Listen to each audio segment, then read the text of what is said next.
A bebê Helena, ela estava internada na UTI do mesmo hospital que o Bruno, da entrada alvejado e já morto. A família acredita que Leandro recebeu um tratamento diferente por ser policial. Leandro foi indiciado por homicídio qualificado, por motivo fútil e dificultar a defesa da vítima. A justiça mandou o caso a júri popular. O julgamento está previsto para fevereiro do ano que vem. Com exclusividade, tivemos acesso ao vídeo do interrogatório de Leandro. Antes de contar como foi o crime, o policial tenta mostrar em que contexto estava naquele dia. Eu falei pro meu chefe, o sargento R. Paulo, falei, chefe, minha esposa está com hipoglicemia. Ele já conhecendo do histórico dela, eu solicitei para ele que se eu pudesse ir lá socorrer ela, que ela poderia estar passando mal. Na versão de Leandro, no caminho, ele encontrou Bruno, que foi agressivo desde o começo da discussão. Para justificar o tiro, Leandro alega que agiu em legítima defesa. Ele afirma que Bruno ameaçou atirar e pegou uma pistola. Quando ele colocou a mão na arma, eu peguei a minha arma e gritei, tá armado? Apontei para ele e virei aqui achando que eu ia tomar um tiro também. Nessa que eu apontei, deu um disparo, um único disparo. A investigação apontou que Bruno estava desarmado e nenhuma arma foi encontrada com ele. O relatório aponta que depois do primeiro desentendimento, o PM foi atrás de Bruno, emparelhou o carro e atirou. E como a gente pensa que essa família recebe a notícia de que o juízo criminal está preservando o núcleo familiar do réu, sendo que esta pessoa que destruiu qualquer laço familiar que eles poderiam ter para o resto da vida. Tentamos falar com a defesa do policial acusado de atirar em Bruno, mas não tivemos resposta. Sabadão, seu cachorro olhando para a coleira, pedindo para ir para o parque, principalmente para o Ibirapuera, onde os amiguinhos dele estão lá brincando soltos. Mas fica de olho, porque um novo golpe para roubar cachorros de raça está deixando os tutores de pets em alerta em parques e áreas livres aqui de São Paulo. Pessoas abordam os pets nesses ambientes e fazem muitas perguntas. Desconfie. Olha aí o crime. Maria corre à vontade no espaço do parque reservado para animais. Pequena e graciosa, ela chama a atenção de quem passa. Mas em um desses passeios, a tutora percebeu que o interesse de um casal pela cachorrinha estava passando dos limites. Esse casal chegou e começou a perguntar muito sobre ela. Começaram a pegar ela muito no colo e tirar muita foto, fazer vídeo dela. Eu achei estranho quando eles começaram a perguntar se a coleira era fácil de tirar, como que funcionava o localizador. Marina escapou da situação com a ajuda de outros tutores que perceberam a atitude suspeita do casal. Aí eu peguei ela, me afastei e fui até o carro, mas assim, correndo e com medo que me seguissem, mas no final deu tudo certo. Marina pode ter sido vítima de um tipo de crime que tem deixado tutores de animais assustados. Em um vídeo publicado nas redes sociais, esse advogado criminalista alertou sobre o golpe. Normalmente cachorrinhos com pedigree que tem um certo apelo comercial, eles abordam e nessa vulnerabilidade eles vão tentar levar o seu cachorro. A postagem rendeu dezenas de comentários de pessoas relatando situações parecidas. São informações que o bandido colhe antes de praticar o roubo para identificar se aquele é um cachorro que pode ou não ser levado, se é um cachorro bravo ou não é um cachorro bravo. A Maria é uma Jack Russell Broken.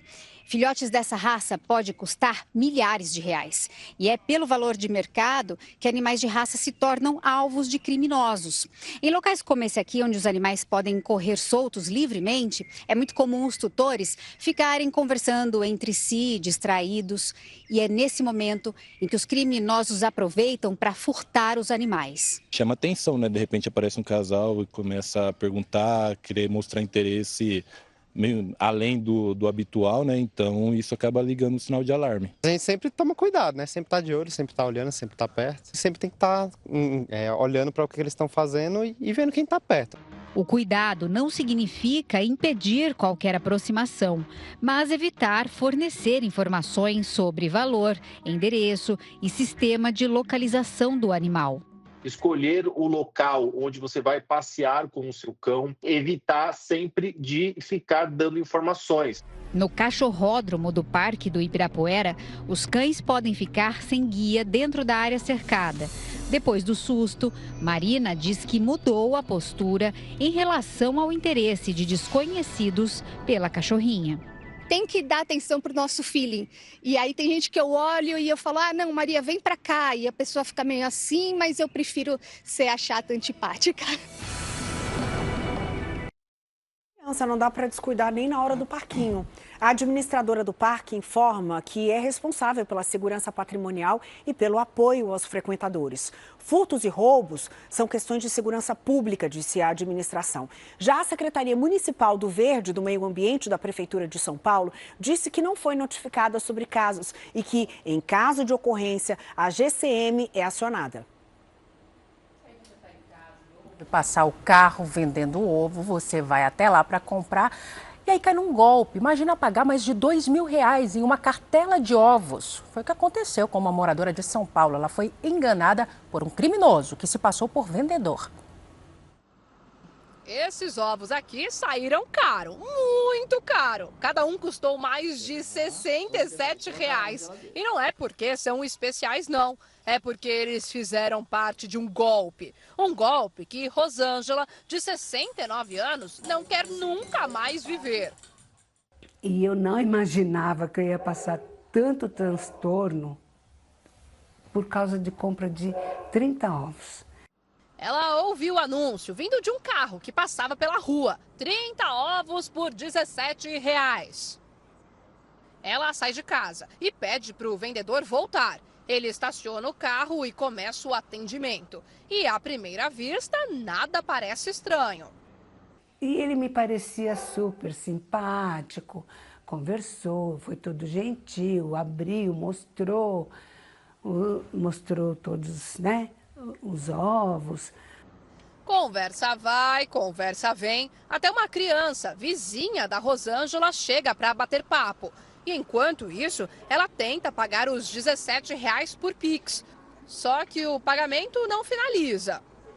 Eu tentei o Pix por 2, 3 vezes até. 1, 2, 3 vezes. E quando não dava certo. Ele falou, ai, que estranho, é o meu CPF. Ele ainda falou isso. Isso acho que para dar mais credibilidade, né? O Pix não funciona e o vendedor apresenta outra opção, a maquininha. Ele digita o valor e mostra o visor para Rosângela.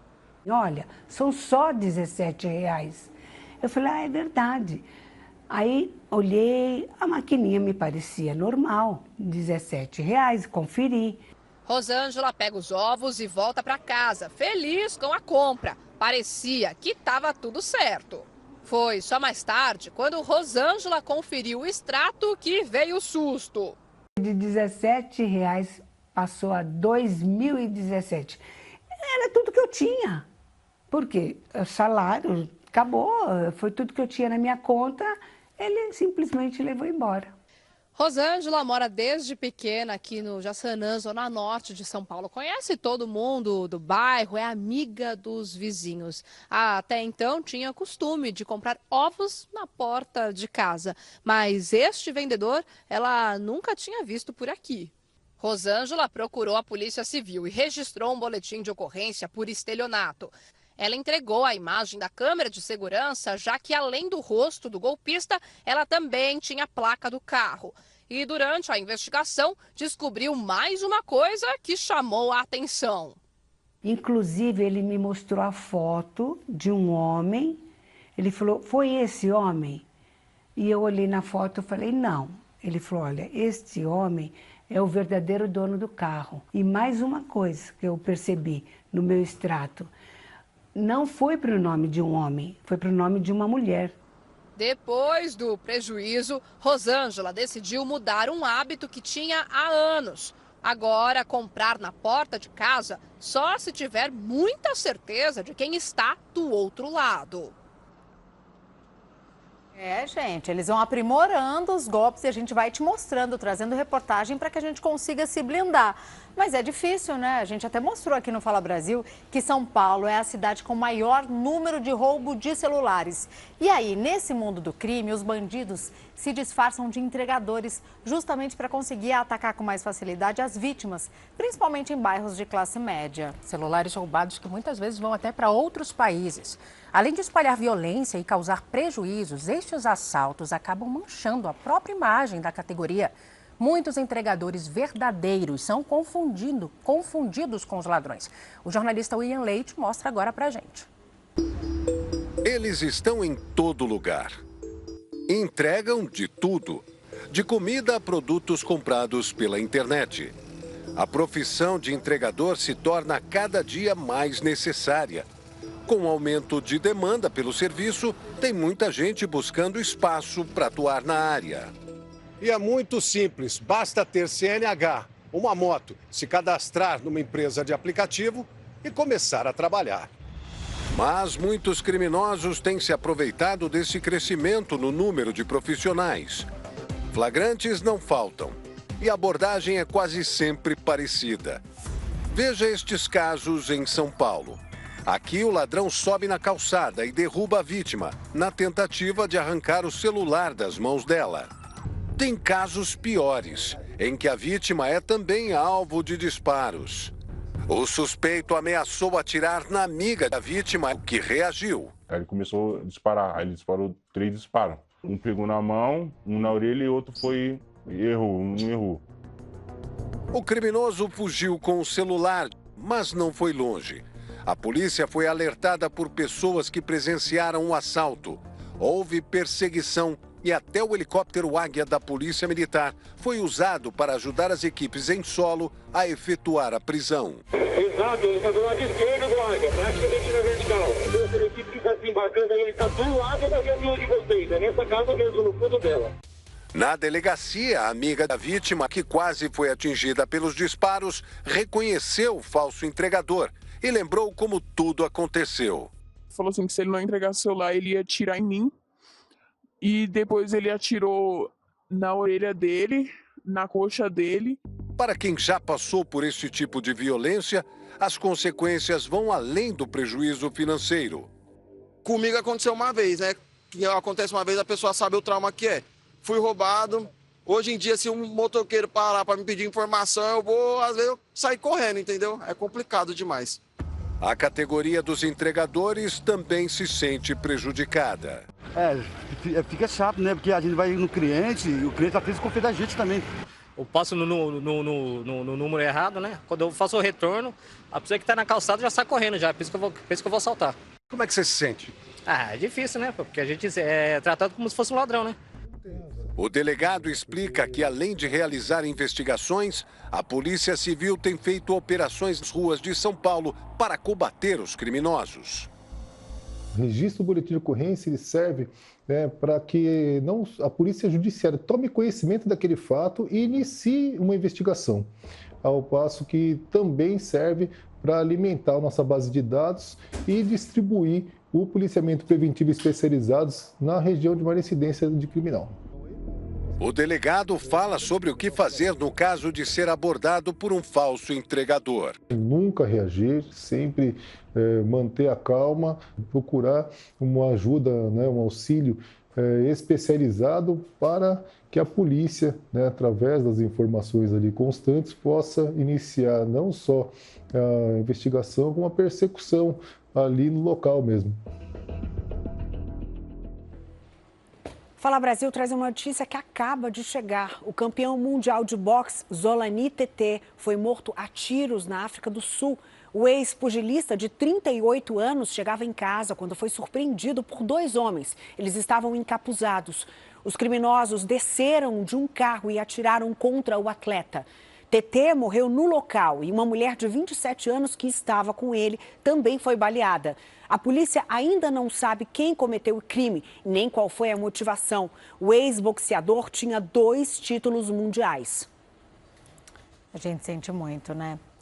E olha, se você não viu nas redes sociais, você vai ver agora aqui no Fala Brasil e com a resposta de um vídeo que foi postado ali nas redes e gerou uma baita polêmica. É a suposta venda de ovos crus, sem casca, inclusive dentro de saquinhos. Gente, será que isso é verdade? Vamos descobrir agora.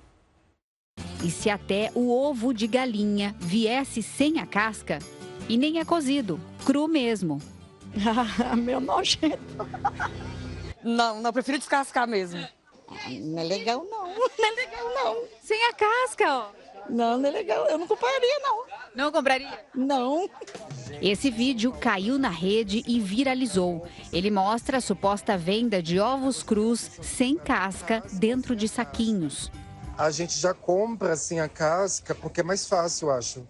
Só fura aqui e usa. Entre os mais de 7.000 comentários, muita gente questionou o produto. Outros preferiram levar na brincadeira. A pessoa que compra ovo sem a casca já desistiu da vida. E esse foi além. Próximo lançamento, comida já mastigada. Brincadeiras à parte, o tal ovo sem casca parecia uma daquelas invenções criadas para facilitar a vida de quem tem pressa. Afinal, por que não, né? Seria até mais fácil, né? A gente não precisa quebrar, não suja a mão, economiza tempo. Mas se tem uma coisa que a gente precisa aprender na internet é que nem tudo que viraliza é verdade. E a história do ovo cru vendido no saquinho não é bem assim.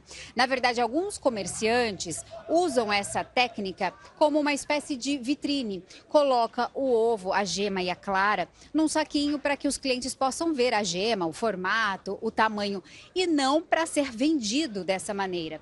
E tem várias razões para isso. A principal é saúde. É uma amostra, essa aqui é a gema vermelha, e essa é a gema amarela.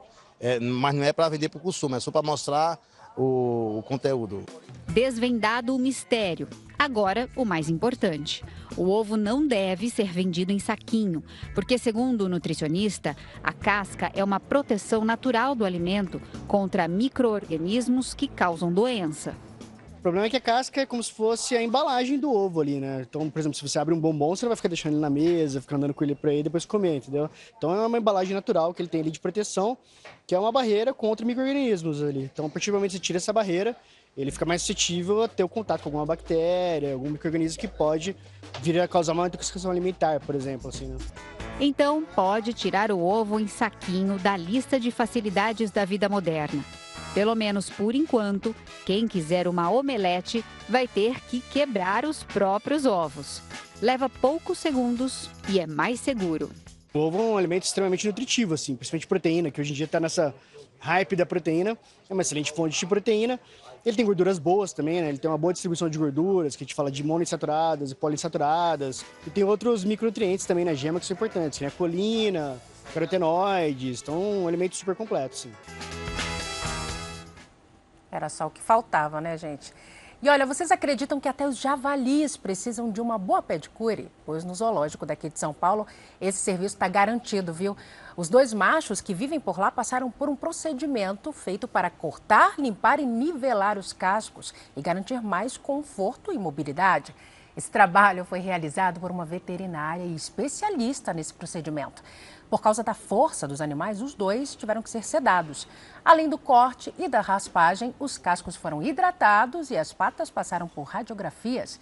Esse momento também serviu para um check-up completo, com vacinação, exames dos dentes e coleta de sangue.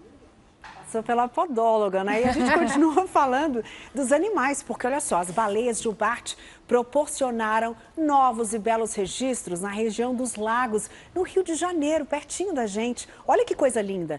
2 baleias foram vistas em Arraial do Cabo. As imagens mostram esses animais lindíssimos, inteligentes, nadando tranquilamente nas águas cristalinas. Uma cena linda de se ver, né? De junho a novembro, as baleias saem das águas geladas da Antártida para se reproduzir no Nordeste brasileiro. Elas são espertas, né? Água mais quentinha. E o Rio de Janeiro está nesse caminho delas. E atenção para esse resgate que você vai acompanhar agora. Um homem de 60 anos caiu de um mirante de mais de 30 metros e foi parar dentro de um riacho. O trilheiro viu um homem na água, chamou o resgate e ajudou a retirá-lo do local. O turista sofreu fraturas nas costelas e no cotovelo, além de engolir muita água. Ele precisou de ventilação mecânica e foi levado de helicóptero para um hospital. Esse homem segue internado. Esse caso aconteceu em Montana, nos Estados Unidos. E a gente traz uma imagem atrás da outra, como essa que eu vou te mostrar, de um trem que atingiu um carro parado sobre os trilhos. As imagens até mostram os ocupantes deixando o carro segundos antes da batida. 5 pessoas conseguiram escapar, mas um passageiro ficou preso. O impacto foi tão forte que o automóvel foi arrastado. Apesar da cena assustadora, a vítima não sofreu ferimentos. Um caso que vem da Argentina. E olha só essa outra cena, policiais despencaram de uma varanda durante um mandado de prisão. Foi nos Estados Unidos. O piso de madeira cedeu e os agentes não tiveram como evitar essa queda. Alguns ficaram feridos, mas nenhum em estado grave. E tem mais, o acidente não impediu a prisão de um suspeito de cometer crime sexual no estado americano do Missouri. Fala Brasil chama a sua atenção agora para uma história que teve protestos, muita revolta, mas teve um final feliz. A gente acompanhou de perto, né? Estão em liberdade os primos que foram presos aqui em São Paulo por engano. Os jovens foram confundidos com ladrões que tinham acabado de assaltar um motorista de aplicativo e o passageiro em São Paulo. Esses poucos minutos de apreensão pareciam demorar tanto quanto os 15 dias em que os meninos ficaram presos. Mas a angústia deu lugar à alegria. Cauã, Richard e o adolescente de 15 anos finalmente puderam voltar a abraçar a família. Os primos conversaram com o comentarista da Record, Roberto Guastelli, que também é advogado e passou a cuidar do caso deles. Eu não sabia de nada, de como agir lá dentro e tal, então foi bem complicado mesmo. Os 3 rapazes foram acusados de participação num roubo. Um motorista de aplicativo e o passageiro foram abordados por 3 suspeitos armados e tiveram celulares e outros objetos levados. Os jovens receberam alvará de soltura depois que o processo chegou nas mãos do juiz titular do caso. Ele analisou todas as imagens das câmeras de monitoramento da rua por onde os ladrões verdadeiros passaram. E os primos também. A partir daí, ele pediu a libertação dos jovens. As imagens analisadas pela justiça são essas. Os primos caminham por essa rua da zona norte de São Paulo. Pouco depois, os verdadeiros ladrões passam pelo mesmo local. Um pouco à frente, eles começam a correr depois que percebem a aproximação de uma viatura da polícia. Neste outro registro, os primos aparecem fazendo compras em uma distribuidora de bebidas. Segundo a família, eles foram abordados pouco tempo depois e levados para a delegacia. A família chegou a organizar protestos contra a prisão dos primos. A polícia militar agiu para desmobilizar a manifestação. Agora, os primos procuram esquecer tudo o que aconteceu. E Cauã, que é cantor, tenta uma chance na carreira musical. Passei no vale da sombra da morte, eu não contei com a sorte, ai me blindei de fé. Que ele consiga fazer uma boa música disso tudo, né, que viveu. Fala Brasil, a edição de sábado termina por aqui. Boa tarde pra você. Obrigada, meninas. Obrigada. Volte sempre, Neila Medeiros. Verdade. Mais notícias ao vivo da sua cidade ou região, à 13h. Você fica agora com The Love School. Uma ótima tarde pra você e até a próxima. Um beijo.